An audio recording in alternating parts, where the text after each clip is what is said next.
Hello, friends. We had the G20 summit hosted by Bharat on 9th and 10th September 23. There are many achievements of this summit. India organizing a meeting of 125 Global South nations earlier in the year to find out what their expectations are. India negotiating very carefully about the Ukraine conflict so that neither party is upset.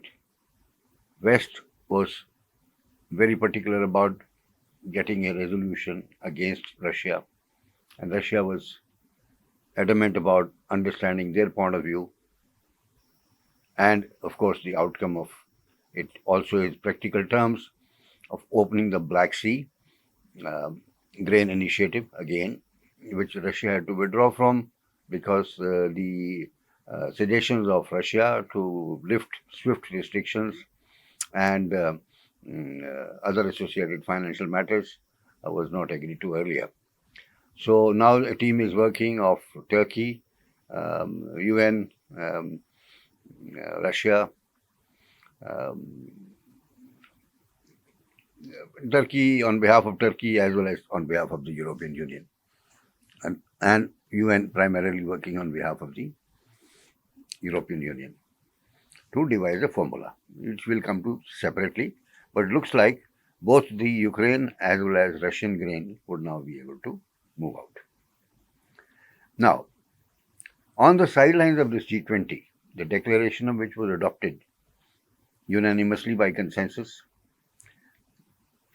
75 paragraphs, and then 8 paragraphs relating to geopolitics, which is primarily Ukraine. On the side of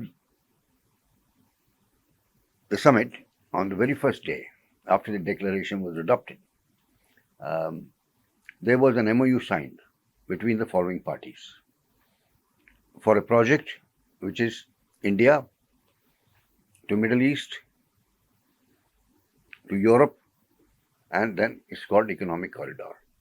In this, there are shipping lanes, rail links, undersea cables, and movement to Europe from Indian Ocean, which is 40% cheaper and 60% faster.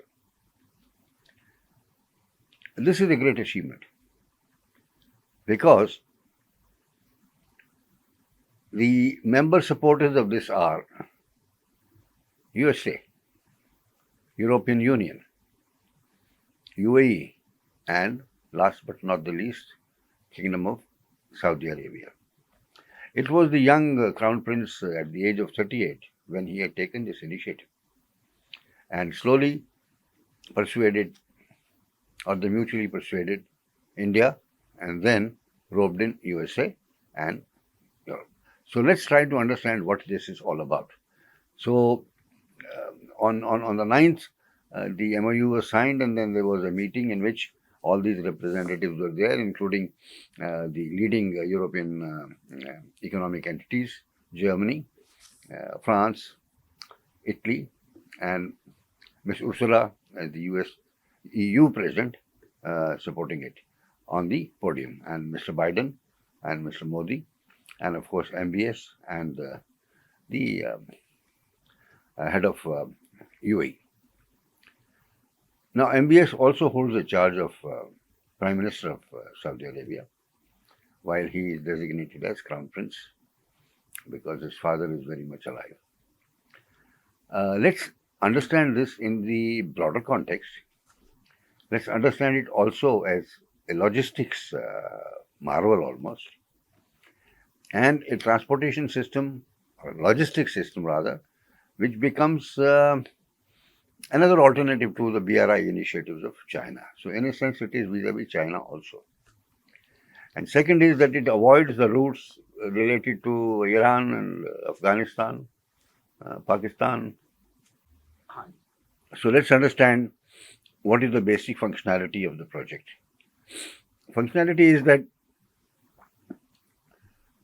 there are a large number of Indians, South Asians working in the Middle East.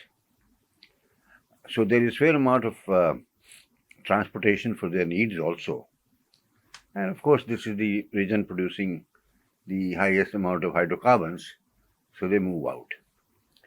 In the context of the Ukraine conflict, the Nord Stream 2 pipes were blasted away, which brought oil from Siberia, Russia, to Germany and then to the rest of the Europe. Internal pipeline systems were also there. Now that route is cut.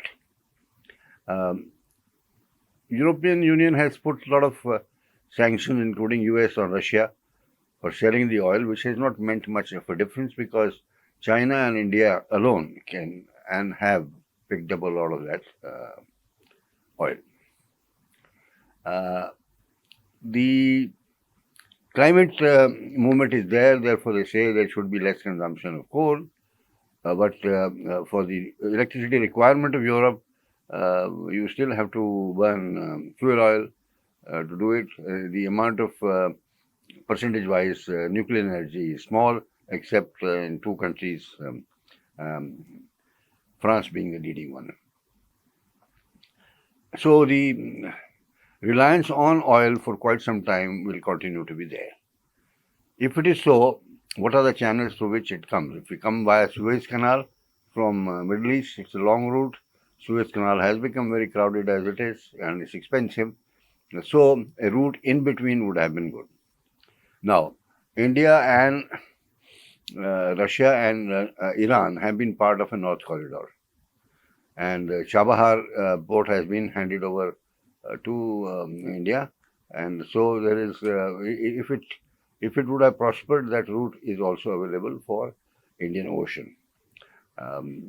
Now, this other grouping, the Western grouping, wants a route which is not dependent on Russia and Iran, because that's again a problem, and nor do they want to rely on the supply chains of China. So it's a question of resilience vis-a-vis the supply chain, but for something which is very important, without which European economy can't function. The ones they were importing from USA, oil as well as LNG comes very expensive. So your effectiveness of manufacturing, efficiency, etc., reduces down there. So this one is therefore shipping from India to Dubai, a rail system within Saudi Arabia and UAE and connected to each other, which brings goods from the inside of the country, oil in this case, and can also be used for transportation of the people.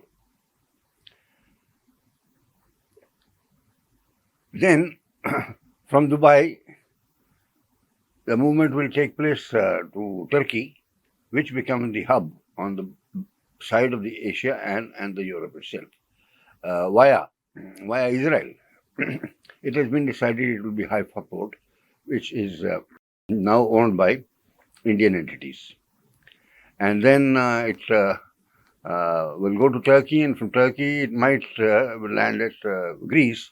As we might recall, Prime Minister had also made a visit to Greece recently, and the Italians are also interested, and the Italian Prime Minister who had come to India a couple of days ago had also expressed interest that some connection should be made through Italy also. So otherwise, if it goes to Italy or Greece via the Mediterranean, then you can supply the rest of the Europe by the existing networks. Now, Greece economy is not doing very well. So this will give a boost to Greece economy. It will make transportation cheaper. Now, in addition to simple transportation of goods and oil, etc., throughout there will be a state-of-the-art digital infrastructure, digital public infrastructure, we will call it, for internet and other things, which will be laid down. And while coming from India to UAE or even further, it will be an undersea cable. And the parties concerned, therefore, have the capability of doing it. India has also done a number of undersea cable projects. Then the second major area is in the relation of climate. So you see the effect of philosophy and the policy, and then its ground level operationalization, that there may be transportation of hydrogen. Now remember, if Europe doesn't want to burn too much oil, then it has to buy electricity from outside. Electricity can be two, three main sources: the hydroelectric resources, which neither the Middle East nor Europe has got. India, of course, has got plenty of it, and South Asia has got plenty of it. Let's say Nepal included, Bhutan included. Bhutan, therefore, uses the electrical energy to the maximum and has zero carbon footprint. Now, so India is also therefore a natural partner in this. Therefore, the Saudi Arabian Crown Prince had been persuading India to come and join in a project like this. But since it's a very massive and large project, costing about $12.5 billion as of now, that's the estimate, our Ministry of Shipping and Ports will put up some notes fairly soon, which will tell us the exact cost calculation and so on. So if the grain of Ukraine and Russia, both of them being the largest exporters now, can travel through the Black Sea, that again they will pass through the Turkey Straits, and historical facts are such that Turkey has kind of control over that movement, and of course then it earns transit fees also. And that grain normally gets ground milling purposes, it becomes flour. Flour can get packaged also, and then it moves to the rest of Europe and Africa too. Now, to lubricate this, Russia has separately said that they'll be donating 1 million tons of grains for Africa if it is then taken by Turkey and ground, and Qatar has agreed to pay for the cost of that milling operations. Now, coming back to this project, after the announcement day before yesterday, on 9th, in the Mandapam, Bharat Mandapam, where G20 meeting was being held, and in front of all the other heads of state and about 6,000 delegates. Today, that is 11th, the Crown Prince of Saudi Arabia stayed as a state guest of India, and have then further gone that there is a strategic partnership council formed, or it was there earlier but not very active, which will further implement this project with the US funding and European funding, etc. So, but therefore it is India and Saudi Arabia who become the main partners in this for implementing it. India obviously may not be able to give so much money, but it can build the railways, it can put the undersea cables, it can do supply of labor and other things related to it. So one is really looking forward to it, because if this project works out, it is one of the major logistics additions and improvements for whole of this region. When we say India is part of the project, but then Southeast Asia, things can also move in there. So they can become part of the network very easily, because from an Indian ocean port to go to Southeast Asia is also fairly simple. And as we see the position of India in between the Middle East and the Southeast, it is ideal. So now it's a question of the commitment of government, and if the government is changed, whether the commitment remains the same or not, and the commitments of people to make it work. Otherwise, it's a historic thing.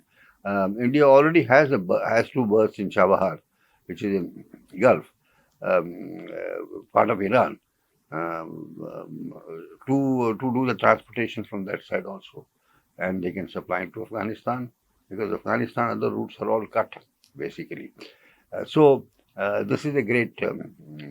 Now, Mr. Biden, soon after leaving yesterday, went to Vietnam, and from there, the podium, while meeting the press, he explained about this project for almost 10 minutes, and then he explained about the Transcontinental African Railways project, which USA and European Union for the time being are thinking of, but they may involve other parties.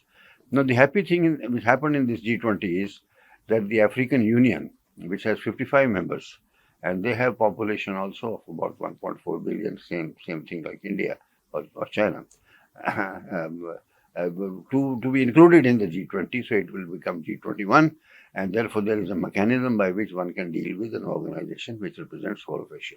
So these are two very interesting outcomes of the G20 on the side of it, in terms of countries coming together and then doing something which otherwise they can't do alone.